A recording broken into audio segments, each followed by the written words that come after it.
Present we are learning about dielectrics. They belongs to non-conducting substances. They do not conduct electricity.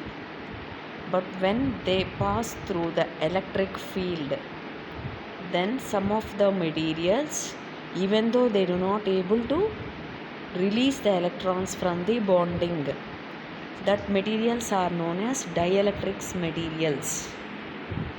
So in this concept we will learn first about dipole. This is full name of electric dipole. It has one positive charge and also one negative charge. Plus q is positive charge and minus q is the negative charge. Here the arrangement of equal and opposite charges, they are placed at a distance to form the dipole. Dipole momentum is explained as product of charge and distance between the two charges. Charge is measured in coulombs and distance is measured in meters. So the unit for dipole momentum is coulomb meters. Next one is relative permeability, another name dielectric constant. It is the ratio of permittivity in medium to permittivity in the vacuum. There are two types of dielectrics. One is polar, other one is non-polar dielectrics. In non-polar dielectrics, center of positive charge coincides with the center of negative charge. This indicates material is not polarized. Next, in this case, we will study about the examples of this materials is H2O and CO2. Now, polar dielectrics. So, separation of both positive and negative charges, that is known as polar dielectrics. Example, water molecule and also N2O. Difference between non-polar and polar dielectrics is polar means it is polarized, but non-polar means it is not polarized. Now, the main concept of our lesson is polarizability. So we will get this property of polarizability by placing the material in electric field. Next, if the material is placed in the electric field, dipole moment is induced. That's why the property is known as dipole momentum. And dipole momentum mu depends upon the applied electric field, that is capital E. That's why polarizability is explained as alpha is equal to mu by E. That will depends upon the applied electric field. Now mu proportional to E implies mu is equal to alpha E. If the electric field is absent, then the concept of dipole momentum is also absent for the materials. So mu proportional to E, that is applied electric field, by replacing it we get mu is equal to alpha E. Next one, basing upon polarizability, how much the material is polarized is susceptibility Xi, ratio of polarization vector to the applied electric field. By taking cross multiplication we get P is equal to Xi. Relation between susceptibility Xi and relative permittivity, that is Xi is equal to epsilon r minus 1.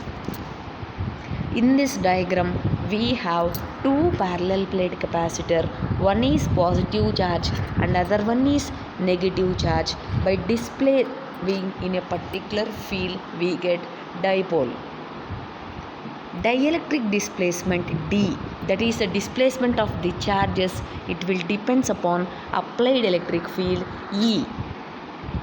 So in this regard, if D proportional to E, then in medium D is equal to epsilon E. In vacuum, we get additional polarizability. D is equal to epsilon naught E plus P. If we compare the medium and this present formula, then D is equal to epsilon naught epsilon R E. That is equal to epsilon naught E plus P. So from this, the final relation which we get is electric susceptibility is epsilon R minus 1. After learning about the basic concepts of our lesson, we will study about polarization process. In this lesson, specimen means it is a substance which is polarized by placing in the electric field. In our lesson, electric field is of two concepts. One is DC electric field, other one is AC electric field. But we get polarization by applying in DC electric field. So the material or the specimen can be polarized in four ways. Polarizing the atoms is electronic polarization. Polarizing of ions is ionic polarization, and polarizing the molecules, that is orientation polarization. The existence of the charges in the space, that is known as space charge polarization.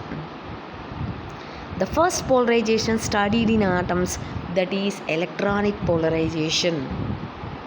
When we apply the electric field for the atom, then nuclei has positive charge, electrons has negative charge, both of them will be get displaced. But always positive charge will display towards the applied field direction, but negative charge will move opposite to the field direction. So in this regard, the displacement of the charges, first we will calculate charge density for the charges, that is charge by volume.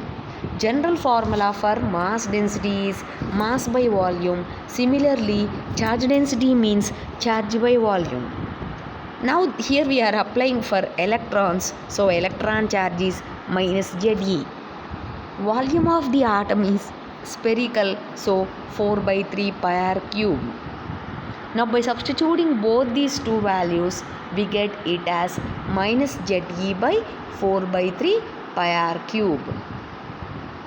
Next one, after calculating the charge density, to calculate the charge, that is the charge of the electron which we are considering. For that purpose, again we use the formula. If charge density is equal to charge by volume, then charge is equal to product of charge density into volume. From the same formula we can derive.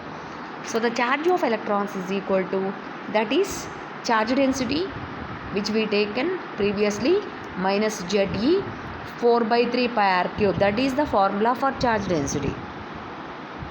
Minus ZE by 4 by 3 pi r cube into volume, that is charge density into volume. After separation, the distance between the two charges is x. That's why volume of the two charges combination, that is 4 by 3 pi x cube. By simplification, we get 4 by 3 pi cancel, then the remaining minus ZE x cube by r cube. So in this regard, this is the charge for the electrons. Now after separation of the two charges, Coulomb supposed that force acts between the two charged particles. Here the two charged particles are electron and proton. So the general formula for Coulombic forces is 1 by 4 pi epsilon naught QE into QP by x square. So the charge of electrons minus ZE x cube by r cube, and the charge of protons plus ZE by x square. So by simplifying this, we get minus Z square E square x cube by r cube. In this regard, one x will be get cancelled from x cube in the form of x square. So we get x. Remaining simplification, minus Z square E square by 4 pi epsilon naught r cube. This is the formula for in between the two forces, that is Coulombic forces. Next one, always Lorentz force acts on the single charge. In our nature, there are so many charged particles. In that regard, the force acting on the any charged particle is Fl is equal to Eq. In this regard, Q is the charge. For the positive, it is plus ZE. Next one, if the material should be balanced, then both these two forces should also be balanced. One is Lorentz force, other one is Coulombic forces. So by balancing these two forces, Lorentz force is ZE and the Coulombic force is minus Z square E square x by 4 pi epsilon naught r cube. So from this formula, electric field E is equal to minus ZEx by 4 pi epsilon naught r cube. General formula for dipole momentum is charge into distance. So the charge is general charge plus ZE into distance x. So in this regard, we will get alpha E. That is, by comparing both dipole momentum equations, we get minus ZEx, that is equal to alpha E. So from this, alpha E is equal to 4 pi epsilon naught r cube. 4 pi epsilon naught is a general constant. So electronic polarizability alpha depends upon the cube of the radius of the atom. Next one, suppose if alpha E increases with respect to the volume, then alpha E occurs at optical frequency, at very high frequency ranges. After learning about polarization of atoms, the next topic is polarization of ions, separation of positive and the negative ions. Both of them will be get displaced, that is known as ionic polarization. Both positive ion will be get displaced and negative ion also can be displaced. So the combined displacement is known as x1 plus x2. General formula for momentum, dipole momentum into distance. In this regard, the charge is q and the distance is regard general displacement of two ions is x. Combined displacement is x1 plus x2. Always whenever a force acts on the material, opposite force also acts, that is known as Coulombic forces. On any material, always both Coulomb forces is there and this Lorentz internal relations are also there.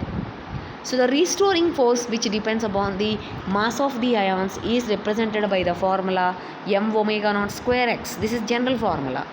If we apply for both positive and negative ions, then we get 1 by capital M plus 1 by small m. Small e is the charge of ions, capital E is the applied electric field.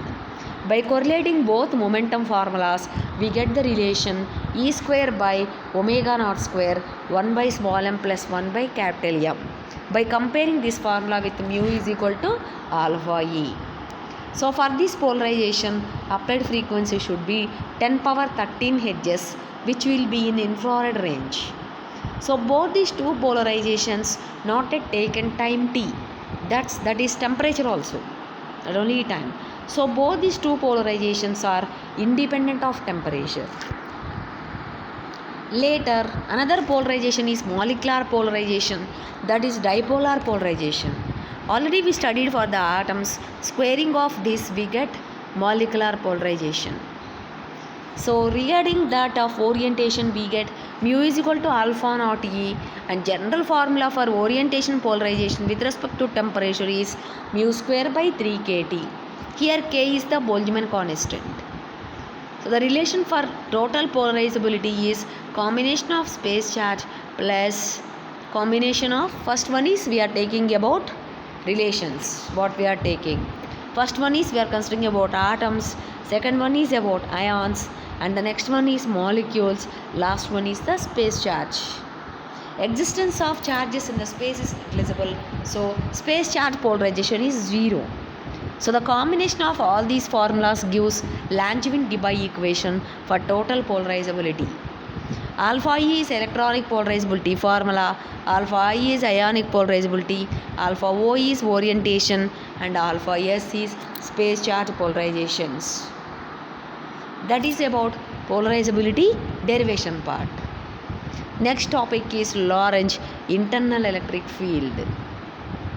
Lorentz internal electric field applies the previous equations, that is one-dimensional wave equations. So in this regard, the electric field is responsible for the polarization of both atoms and also the molecules. Internal field is known as local field. Now let us observe the diagram. We have two parallel plate capacitors connected to the electrical battery. The plate which is connected to positive gets positive charge terminal, and place getting negative is known as negative charge terminals. In between the two charges there are capacitor parallel plates, both of them connected to the electrical battery. Next one. So in this regard, the total polarizability is the summation of E1 plus E2 plus E3 plus E4. All these four components origin is different. We get E1 due to the number of charges present in the atom. Then we get E2 because of the highest, that is E2 because of the polarization, opposite charges. We get E3 because of the structure. Last E4 due to polarization of the charges. So in this regard, the first one is applied electric field because of the polarization. Here D proportional to E1 indicates E1 is equal to D by epsilon naught. So then we get the first electric field E1, that is equal to E plus P by epsilon naught. Actual general formula is D proportional to E1, that is displacement of the charges depends upon the electric field component. But if for medium we get it as epsilon E, for vacuum epsilon naught E. Present application is we are applying in the vacuum, so D by epsilon naught. But generally we will get additional polarization concept, that is epsilon naught E plus P.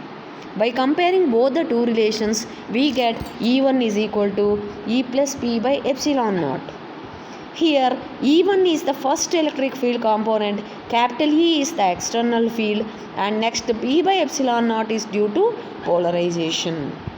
General polarization is P by epsilon naught, but for the second component E2, opposite field component is minus P by epsilon naught. So E2 electric field we get due to the opposite charges, that is minus P by epsilon naught. And the next factor for getting E3 electric field is because of the structure, we get it as 0. For all cubical structures, E3 electric field is 0.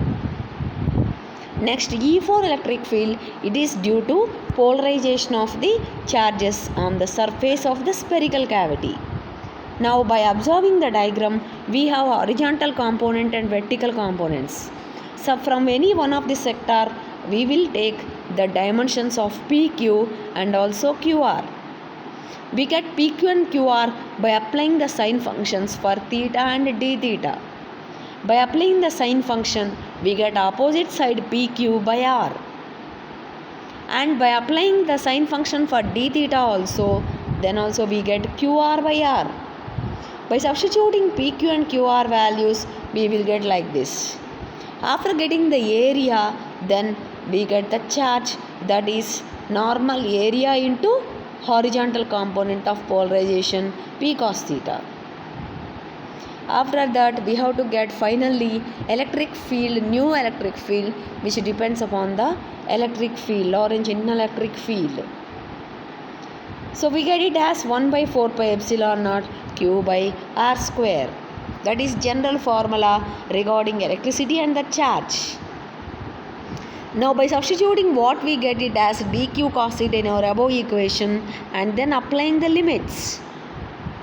In that regard, it is in the formula of UV. So take first term as U and differentiate this second term. So in that regard, both of them we get X, then we get it as X square variation of dx. That is known as Lorentz internal electric field concept. Now by applying the limits, we get it as x square lower limit to upper limit. X square means x cube by 3. By applying the limits, we get it as minus 2 by 3. 2 cancels. Finally, the E4 electric field is known as E4 is equal to P by 3 epsilon naught. E1 electric field we get E plus P by epsilon naught. E2 is minus P by epsilon naught. E3 is due to cubical structure and E4 is due to the polarization of the charges. By add all these, we will get plus and minus cancel. So finally the first term, that is electric field, and the next term that is said to be the P by 3 epsilon naught. So by applying this to Clausius-Massoudi equation, in that concept electronic polarizability is considered and the remaining all are zeros. So the polarization vector, that is P is equal to 0, is 0. So in this regard we take a general formula P is equal to n mu. For n number of atoms, P is equal to n alpha E. Mu means alpha E. Again we know here n is equal, P is equal to n alpha EI. There already we have derived EI is equal to Lorentz internal electric field E plus P by 3 epsilon naught. After applying distributive property of this term to both the terms, then we get n alpha E plus n alpha EP by 3 epsilon naught. Next, take all the P terms as one common to LHS, then we derive the formula for P. But already this is generally correlated with the normal polarizability relation, that is epsilon naught E into epsilon r minus 1. So by correlating, both of them are polarizability relations. So by combining both these two relations, and we get a final equation. So LHS and RHS. This minus n alpha E by 3 epsilon naught converted to numerator, then it becomes plus term. Or we take RHS value 1 minus n alpha E by 3 epsilon naught, and the remaining value, that is n alpha E epsilon naught into epsilon r minus 1. So in this regard we will simplify this equation by taking n alpha E terms as one side and by deriving the remaining part of the derivation part.